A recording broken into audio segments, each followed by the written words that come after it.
Osio Nagad, Jennifer Lauren Dawado. Hello, everyone. I'm Jennifer Lauren, Cherokee Nation citizen and host of Osio, Voices of the Cherokee People. Welcome to Chalagi, wherever we are. It is a new year, and here in the Cherokee Nation, several new leaders have joined the team in Chief Chuck Hoskin Jr.'s cabinet. We wanted to take an opportunity to talk with our leaders who are working on our behalf each day and learn more about what's happening in the administrative or executive branch of our sovereign government. We'll start today's show with remarks from Principal Chief of the Cherokee Nation, Chuck Hoskin Jr. Then we'll have a chance to speak with Chief Hoskin and ask him a few questions about his cabinet. After that, we will see an interview led by Deputy Chief Bryan Warner with Cherokee Nation Treasurer Janice Taylor. Next is our panel discussion where we'll welcome Attorney General Chad Harsha and Secretary of Natural Resources Christine Justice. And finally, we're excited to have Cherokee National Treasurer Tommy Wildcat to provide a special musical treat. And now it is my pleasure to introduce my friend and Principal Chief Chuck Hoskin Jr. for his remarks. Osio, my fellow Cherokees, we are here today to shed light on a fundamental aspect of our tribal government, the role of a knowledgeable and experienced cabinet and what those individuals provide to Cherokees and this administration. Within a successful tribal government, particularly within the Cherokee Nation, elected leaders face challenges that demand an understanding of legal, cultural, and economic intricacies. Within that context, an experienced and talented cabinet plays an invaluable role in providing expertise and guidance to navigate these issues. Deputy Chief Bryan Warner and I are so fortunate to work with so many great cabinet members. They help lead our tribal nation in some of the most challenging times we've seen in Cherokee history as we continue to rebuild from the global pandemic and exercise our sovereign rights in the wake of the McGirt decision. One key is expertise in Cherokee law and policy. An understanding of the law ensures that decisions align with the tribe's unique legal framework. This expertise is crucial when addressing matters that intersect with federal and state jurisdictions. The importance of legal and fiscal acumen within the cabinet cannot be overstated. Cultural and community connection play a significant role for our leaders as well. A cabinet with a strong connection to the Cherokee culture can bridge the gap between tradition and modern governance. That fosters not only unity for Cherokees, but also trust. Today, you'll get to meet some of the cabinet members and learn more about these individuals and their roles, including Attorney General Chad Harsha, a highly skilled leader who has demonstrated his commitment to the Cherokee people in his work in various capacities. His legal knowledge and experience will ensure that our interests are always protected. Christina Justice assumed General Harsha's former role as Secretary of Natural Resources. She is upholding the Cherokee Nation's commitment to responsible stewardship of our invaluable natural resources. Likewise, Treasurer Janice Taylor, with her vast experience as a member of the Council of the Cherokee Nation and accounting, embodies our dedication to fiscal responsibility and transparent financial management. As the Cherokee Nation continues to address complex challenges in the coming years, the role of a dedicated cabinet remains integral to the sustained well-being of our tribe. Wado. Wado, Chief Hoskin, for joining me to talk more about your cabinet. So important. Let's go back to basics, though, for a minute. For those who may not have a great understanding of the Cherokee Nation's administrative or executive structure, can you give us a primer? So when you're elected as chief, you're tasked with seating cabinet-level leaders, and that's based on our Constitution, right? Yeah, there's some degree of discretion that a chief has, and then there's some things that are prescribed by the framers of our Constitution. The Secretary of State, for example, is specified in the Constitution. The Marshal holds a unique role in the Constitution, as does the Attorney General. The Constitution also speaks to a delegate to Congress. Of course, we know from other discussions that we enacted that only in 2019 and have been on a course to seat Kim Teehee, but that position is mentioned in the Constitution. Beyond that, there's some discretion working with the council to lay out other administrative officers, but that's the basic structure, and as always, it starts with the Constitution. So under your leadership, 2 new cabinet positions have been put in place, Secretary of Veterans Affairs and our delegate to Congress. Right. So can you tell us more about how and why you added those cabinet positions? Well, let's start with the delegate. I mentioned that it is mentioned in the Constitution. It holds a position in a constitutional provision that speaks to the treaty right and lays out very important requirements. For example, the Constitution says that the delegate is appointed by the chief and confirmed by the council. We know that from the Constitution.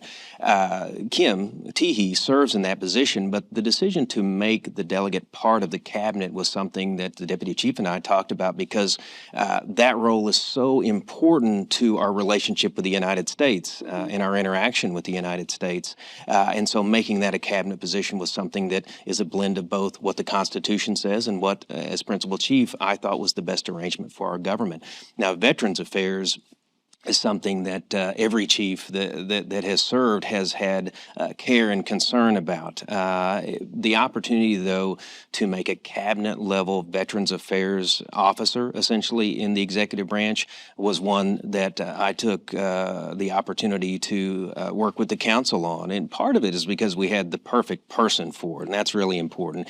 Joe Crittenden, who we'll get to know through these programs, and people know him in the community. He served in so many different capacities, but he's a veteran who has really advocated for veterans services and other ways to elevate our veterans. And it just seemed to the deputy chief and I, Bryan Warner, that Cherokees so revere our veterans. We have different programs available for veterans, that centralizing those under a cabinet official would say something to our veterans and to the Cherokee people about the importance of that, and also a position that can advise us on how we can do more. And Joe Crittenden fills that nicely.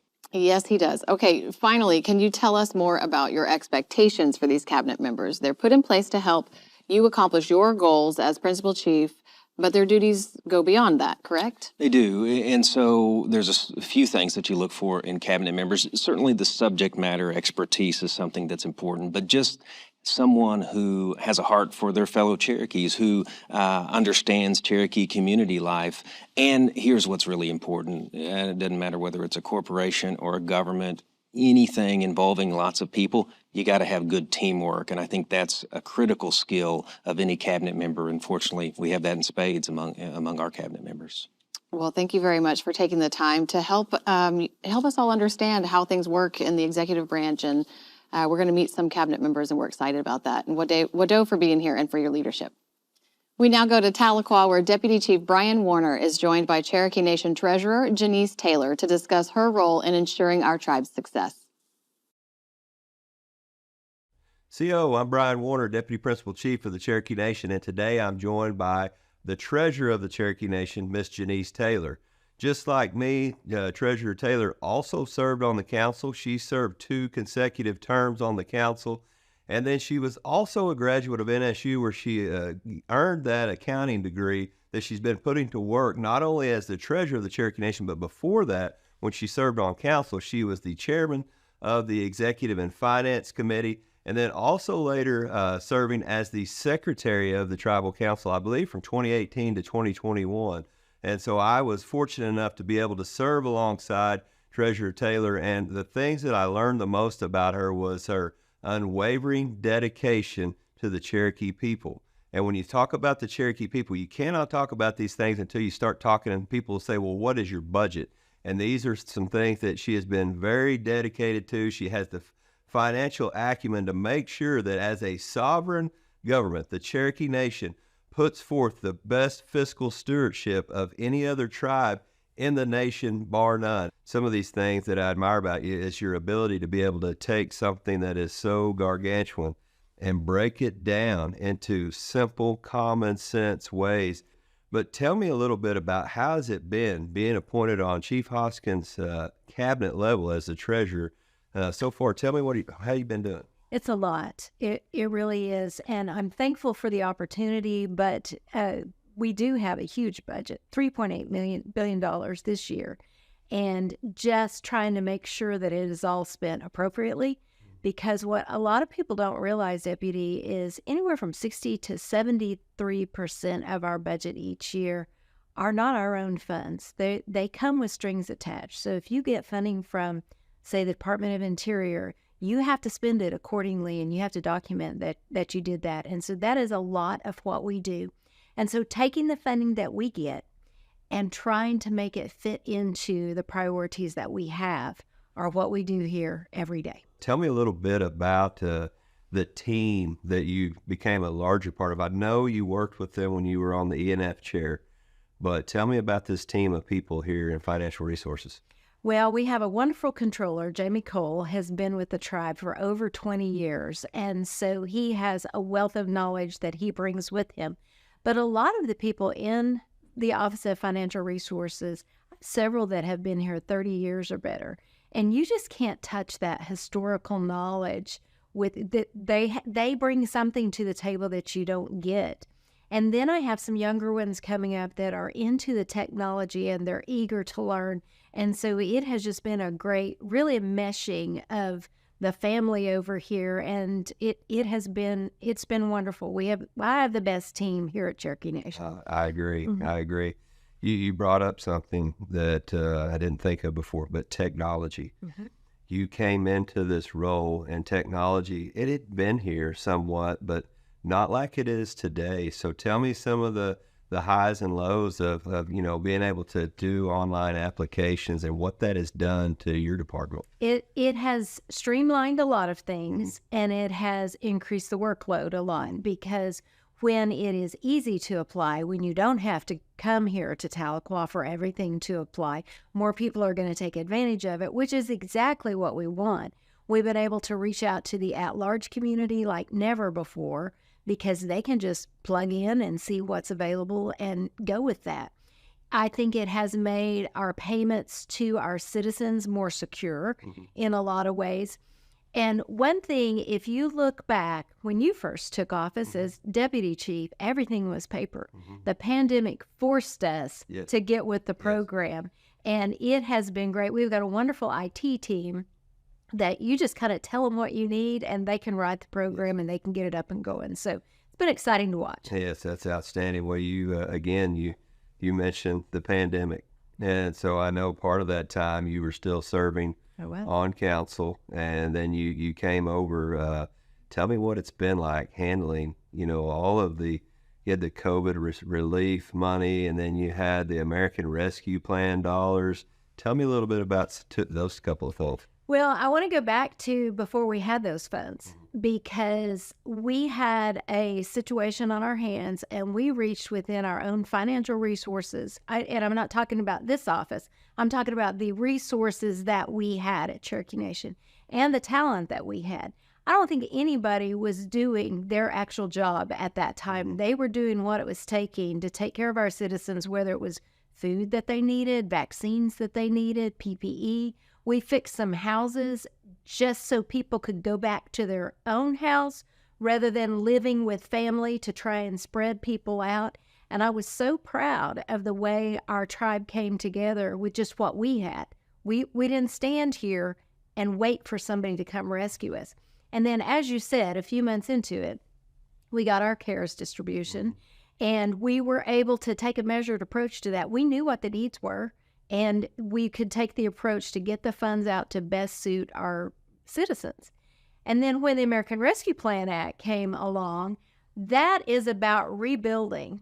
And I could not be more proud of what we've done with those funds, because we are strategically using those funds to make things better for generations. I mean, these aren't for here or for the next 10 years. These are changes that are going to better this tribe and our citizens for decades. Well, that's wonderful. And you mentioned some other programs. I mean, as a counselor, you worked with, we got to learn about all these different programs because everybody was always asking a question, and now you get to look at the budgets and cut checks for these programs. They're very fulfilling, but there's some of them that are closer to each of us than others. Can you tell me any about them? Well, what I am most excited about right now are the investments in the water infrastructure that we're doing, because we have got water systems across our nation that are decades old. I'd say some of them might be 50 years or better old.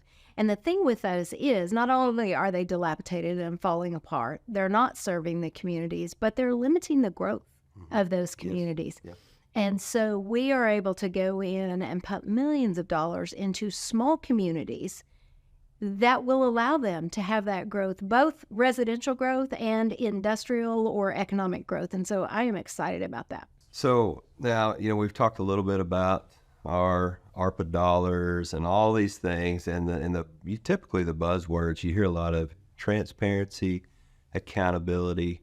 How do you and your team manage all of that and maintain that level of integrity that our Cherokee citizens expect? Well, as you know, all of our audits are posted on our website. Mm-hmm. I mean, anybody can go at any time and look at those. And our budget hearings are broadcast. Anybody can look at those.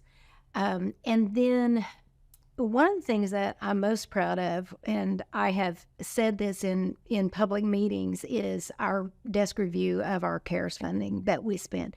That review took 9-10 months, and we came back with no questioned cost, no unallowable spending. And to me, that just said the people in this building are doing a great job. That's right. So I was very proud of that. No, and I, again, just so thankful that I got to serve on the council with you and the others. We had a good group then. We did. It was a really good group. But, taking a look at, you've mentioned it, and that's the theme. We look at our Cherokee community values. And, Godoogie is something we all know we overuse it, but you really, truly can't overuse that. Working for others and working together for the greater good. And you read through those community values, it's about putting oneself aside and lifting up another. So with that spirit of community values in mind, you and your team, your little work family that you've got here, what are some of the goals and some of the vision that you have for the future of not just your department, but for the tribe as a whole? Well, and I believe because we serve everyone in the tribe, our goals become everybody's goals. Yes. And right now, we alluded to it was technology, and we want to streamline what we're doing. Our work calls for a lot of documentation. There's a lot of steps. So a lot of people have to sign off because we are moving a lot of things through here, a lot of funding and a lot of grants. And so streamlining our processes, probably more than anything, is what we're working on, and we're leaning on technology. Excellent. Well, again, that's something that I think is very important. So, Treasurer Taylor, it's been an honor to sit here with you. It's always an honor to be in your presence. You have a wonderful spirit about you. You're a family-oriented individual, and that's really, talk about Cherokee traditional values. It all goes back to the family. So, Wado, lady, Thank you. It's a pleasure to serve with you. Wow, how interesting to hear about all of the financial intricacies of running an entire sovereign nation. Thank you so much to Deputy Chief Warner and Treasurer Taylor for your time. Okay, I would like to welcome now the new Cherokee Nation Cabinet members, Secretary of Natural Resources Christina Justice and Attorney General Chad Harsha. Sionagat, thank you so much for being here. Good morning. Thank Happy you. to be here. Great. So we're looking forward to learning more about you, yourselves, but also about the missions of your departments and your personal visions for them. So Attorney General Harsha, we'll start with you. Tell us about your background and what path led you to become the Attorney General for the largest tribe in the United States. Sure. So I started working at the Cherokee Nation almost a decade ago and started my early in my legal career with a focus on federal Indian law, which was my primary course of study when I went to law school, and always wanted to work for my tribe. Was able to, shortly after law school, come work for the Cherokee Nation as an assistant attorney general, handling litigation and counsel for departments and agencies of the nation. Moved my way to the Secretary of Natural Resources, which is an area that I'm really passionate about, and had the privilege of serving my tribe for 4 years prior to being appointed as the Attorney General. So my path has always been focused on federal Indian law, working for my tribe, and I'm incredibly honored and privileged to be able to serve as the Attorney General today. Great, thank you. And Secretary of Justice, how about you? What has been your career path to this juncture? So I started working for Cherokee Nation about 20 years ago in the Attorney General's office. My background is a bachelor's degree in criminal justice with a minor in environmental management. My career goal was to be an environmental lawyer, was my path dream. Life led me in a different path, but I did start working for the tribe in criminal law and ICW, and did a lot of codification for the Attorney General's office. I then went into grants, and I worked as the manager of the grant development department, so did a lot of big federal solicitations, and that was a really fulfilling job. Chad asked me to come and work with him when he was the Secretary of Natural Resources about 4 years ago as his Chief Administrator of Operations. So I had the privilege of assisting him in working with all of those departments, and was blessed to be asked to be the next Secretary of Natural Resources. So it's been a really great career path for me. Absolutely. So tribal and environmental law through line here on this couch. Chad, would you tell us a little bit more about the other responsibilities that fall underneath your office's purview? Sure. So the Attorney General's office serves a pretty broad role at the Cherokee Nation. Not only do we manage the criminal justice system, prosecuting criminal cases, which we've seen an increase most certainly after the McGirt line of cases, but we also provide in-house counsel and legal services to agencies, departments, the whole of the Cherokee Nation government. And that's in addition to litigation that we manage, protecting Cherokee Nation tribal treaty rights, the interests of the Cherokee Nation, all over the country wherever these issues arise. So it's a pretty broad footprint of what the Attorney General's office does, and we have a lot of dedicated public servants who are committed to protecting and promoting the Cherokee Nation. And so it's an honor to be part of such an important and committed team. That's a lot. It's a lot on your department's shoulders. And as you just mentioned, a lot of public servants, and you have a dedicated staff that oversee a lot of this. So all Cherokee citizens have heard a lot about the McGirt case and subsequent Castro Huerta cases. Are there any important updates about those cases, or any others that you'd like to share? Sure. I think one of the most significant updates is a pretty dramatic expansion of our criminal justice system. We've had record investments in our court system, and record investments in the Attorney General's office prosecutorial process and program, and so our criminal footprint all across the reservation has expanded quite a bit, and we're looking at expanding actual locations of the satellite offices for the Attorney General's office, victim witness coordinators, all of these things that you see wrapped up into an expanding criminal justice program is one of the biggest things that we're focused on. Of course, there's always litigation that necessarily comes as part of that, and so we monitor the cases as they come across, and then also collaborate and work closely with local law enforcement agencies to make sure that we're working to protect Cherokee communities. Yeah, and for those of you who don't live here within the Cherokee Nation Reservation or the state of Oklahoma, it's in the news very often around here, and so we're always hearing about what's going on with that. We know it's a lot of hard work for your team, so we appreciate that. Christina, switching to you, what all programs and oversight does your office manage? The Natural Resources Department is pretty large. We cover all things that are related to the natural resources of the tribe. So some of the departments is GIS, which is our mapping program. We have the Tribal Historic Preservation Office. We have ethnobiology, which is our seed bank and our heirloom garden program, which is great. We also have land management and agriculture, which our Buffalo program is part of, and all of our agriculture programs. We have wildlife conservation, which is an expanding department. We also have the largest environmental services, tribal environmental services program in the country. We also have waste management, which we operate our sanitary landfill in Adair County. And then, of course, our administrative team, which keeps everybody up and running. So it's a really great team, and I'm blessed to have all of the people that make it so great to work there. Doing a lot of great work. Are there any special events hosted by Natural Resources throughout the year? We actually do quite a bit. Our land management program does some outreach and coordination with farmers and ranchers. We also, our wildlife conservation team does draw hunts every year, which is a expanding and extremely popular program that we operate. They do a lot of youth outreach, so we really try to get into the schools and the communities to foster a love of conservation and wildlife with our next upcoming generation. Our environmental programs does a lot of outreach for in recycling programs and e-waste programs, and there's a lot. We really try to get out into the community as much as possible. Absolutely. And sticking with you for a minute, how has the hunting and fishing program changed since the termination of the hunting and fishing compact with the state of Oklahoma? It has changed quite a bit. It's forced an expansion of our program, which we're constantly evaluating and growing to meet the needs. I think the biggest change is that citizens notice is, they're not getting those licenses in the mail anymore, but we're really standing on our treaty rights, our hunting and fishing rights, and those citizens have the right to hunt and fish within our reservation without, having to have that state license. We have adopted the state's bag limits and season dates, and, they do have to follow our wildlife code, but they're able to have access to all of our tribal and trust lands and to take the same amount as they would with a state license. So to me, it's been a positive for our tribal citizens. Yeah, it sounds like it. Thank you.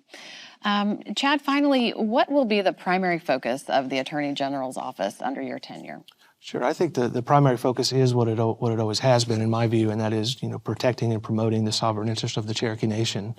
We live in a unique time where tribal issues are becoming a lot more visible maybe than they have in the past, and tribal sovereignty issues are being litigated in a way that they haven't been so aggressively in the past. And so that's always been my goal. It's always the goal of the Attorney General's office to make sure that we're protecting and promoting the interest of the Cherokee Nation for the benefit of Cherokee people. Absolutely. And Christina, I'll ask you the same thing. What do you hope to accomplish within the scope of natural resources? So as I stated, it's a very large and diverse department. So we have goals within each of the programs, but I'll focus on just a few. One is I really want to focus on expanding clean energy deployment across the reservation.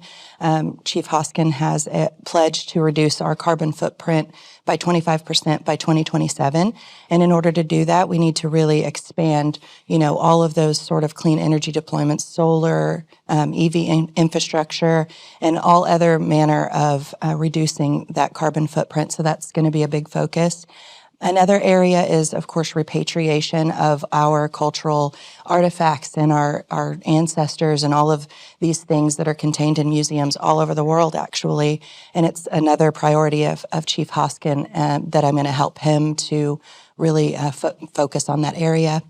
And another area that I'd like to focus on is conservation lands, expanding the opportunity to preserve those lands for future generations and to ensure that we're fostering a love of continued conservation for the next 7 generations. So I think those are the 3 that I would say I would focus on the most right now.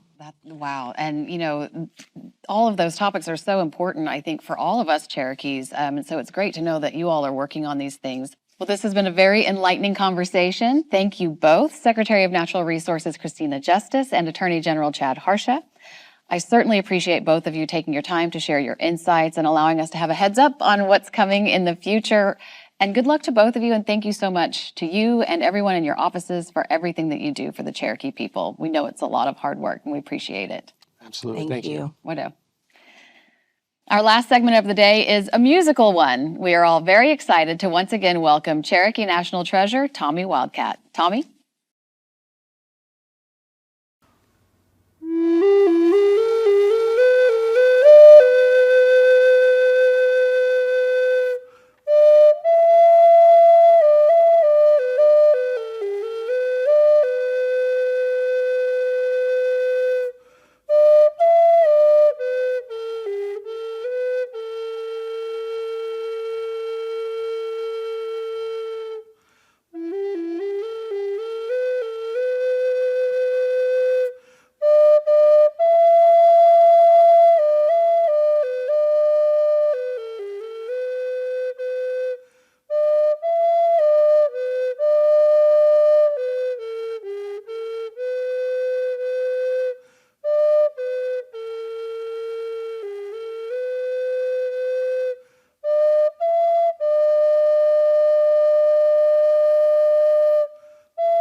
There you have it. I hope today's show has helped you, our citizens, and others who may be interested gain a better understanding of our government, the administrative cabinet, and some of the work that is happening here in the Cherokee Nation.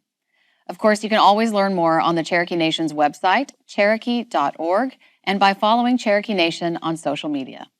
That's it for us today. Thank you for being here, and please tune in next month as we will take a deep dive into Cherokee pottery. Hoa.